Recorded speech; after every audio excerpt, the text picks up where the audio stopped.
আমি স্টুডেন্টদের সাথে কথা বলে দেখেছি যে হায়ার এডুকেশনের মাধ্যমে আমার অ্যাডমিশনটা সঠিকভাবেই হবে, কোনো ধরনের হ্যাসেল হয় নাই। যদি চায়নাতে পরবর্তী ইনটেকে কেউ অ্যাপ্লিকেশন করতে চায় তবে আমি বলবো যে হায়ার এডুকেশনকে তারা দেখতে পারে।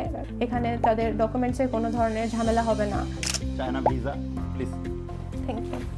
আসসালামু আলাইকুম, এয়ার এডুকেশন থেকে আমি হুসাইন সিয়াম চলে এসেছি আজকে আরও একটি ভিসা সাকসেস স্টোরি ভিডিও নিয়ে। আজকে আমাদের সাথে আছে আফিয়া, যে উইন্স ইউনিভার্সিটিতে বায়োটেকনোলজি সাবজেক্টে পড়তে যাচ্ছে, চায়নার টপ র্যাঙ্কিং ইউনিভার্সিটিতে। সো আজকে হচ্ছে আমরা তার ভিসা জার্নিটা শুনবো, তার পুরো প্রসেসটা শুনবো। ফার্স্টেই আপনার ইন্ট্রোডাকশনটা নিয়ে নিব। আসসালামু আলাইকুম, আমার নাম আফিয়া মুবাশিরা। আমি পঞ্চগড় সরকারি মহিলা কলেজ থেকে এইচএসসি পরীক্ষা দিয়েছি এবং জিপিএ 5 প্রাপ্ত শিক্ষার্থী। এরপরে আমার আগে থেকে ইচ্ছা ছিল বাইরে ইউনিভার্সিটিতে চেষ্টা করার। সেক্ষেত্রে চায়না আমার কাছে একটি খুবই ভালো অপশন মনে হয়েছে এবং বায়োটেকনোলজি সাবজেক্টের প্রতি ইন্টারেস্ট থাকায় আমি এখানে অ্যাপ্লিকেশন করেছি।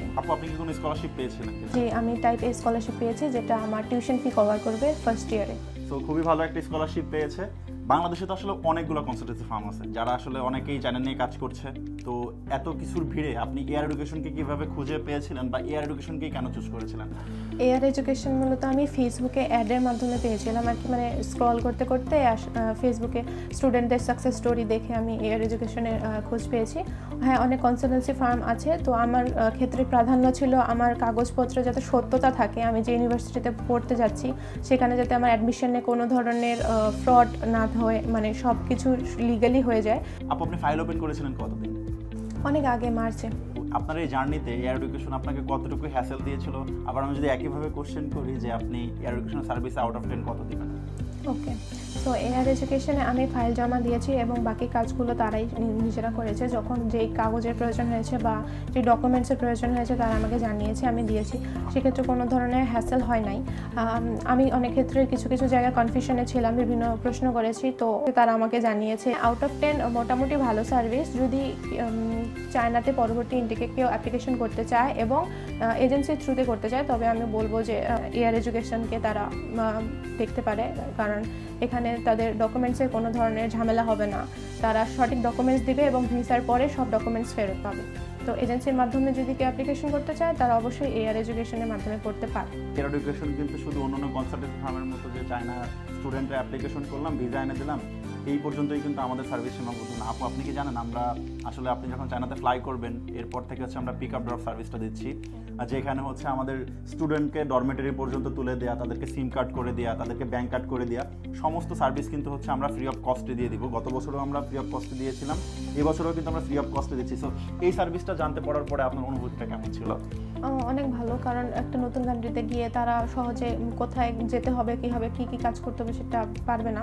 সেক্ষেত্রে যদি তাদের যে এজেন্সির থ্রুতে কাজ করিয়েছে তারা যদি হেল্প করে, যারা তার নিজের দেশেরই মানুষজন, তাহলে অনেক সুবিধা হয়। ওকে, সো দর্শক, আপনারা যারা হচ্ছে পিক আপ ড্রপ সার্ভিস বন্ধ দিতে চান অবশ্যই হচ্ছে এয়ার এডুকেশনের সাথে যোগাযোগ করবেন। আর আপুর জন্য অবশ্যই হচ্ছে আপনার জন্য অনেক বেশি শুভকামনা, আপনার জার্নিটা অনেক বেশি স্মুথ হোক। আমরা দেখতে পাচ্ছি আফিয়া আপুর অ্যাডমিশন নোটিস, জেডব্লিউ এবং চায়না ভিসা। তো আপুকে হচ্ছে আমরা ফাইনালি ভিসাটা হস্তান্তর করে দিব। সো আপু প্লিজ। Thank you. আপু, ভিসাটা হাতে পেয়ে কেমন লাগছে? আলহামদুলিল্লাহ, অনেক ভালো অনুভূতি।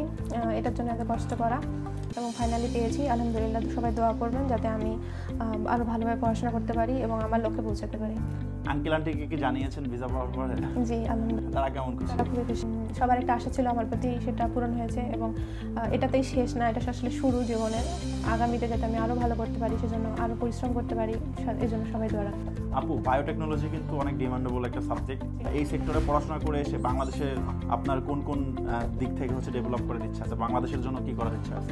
আসলে বাংলাদেশে যে সমস্যাটা সেটা হচ্ছে শিক্ষাক্ষেত্র থেকেই, যে প্র্যাকটিক্যাল এডুকেশন অনেক কম। বায়োটেকনোলজি বা ল্যাব বেসড যেগুলো সাবজেক্ট আছে সেখানে শিক্ষার্থীরা প্র্যাকটিক্যালি শিখতে পারে না। তো তারা যখন কর্মক্ষেত্রে যায় তারা সেটা প্রয়োগ করতে পারে না, মানে বইয়ের পড়াশোনার মধ্যেই থাকে। তো যাতে বাংলাদেশের শিক্ষার্থীরাও যারা দেশে থাকবে তারাও যাতে এভাবে মানে পড়াশোনাটাকে বাস্তবমুখীভাবে গ্রহণ করতে পারে। খুবই সুন্দর পরিকল্পনা বা খুবই সুন্দর চিন্তা। আমি পার্সোনালি হচ্ছে তার এই চিন্তাকে সাধুবাদ জানাই এবং দোয়া করি আল্লাহ যেন তার এই চিন্তা ভাবনাগুলোকে বাস্তবে রূপ দিয়ে দেয়। সো আপু, আপনার কি ফিউচারে আসলে টিচিং সেক্টরে যাওয়ার কোনো ইচ্ছা আছে কিনা? এখন তো নেই, তবে দেখি আগামীতে হতেও পারে।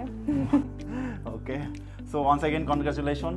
সো দর্শক, আজকে এই পর্যন্তই। আপনারা যারা হচ্ছে চায়নাতে অ্যাপ্লাই করবেন বলে ভাবছেন আমাদের কিন্তু নেক্সট ইনটেকে অ্যাপ্লাই করতে পারবেন। এছাড়া হচ্ছে এই ইনটেকে অনেকগুলো ইউনিভার্সিটি সিট ফাঁকা আছে, চাইলে এই ইনটেকেও অ্যাপ্লাই করতে পারবেন।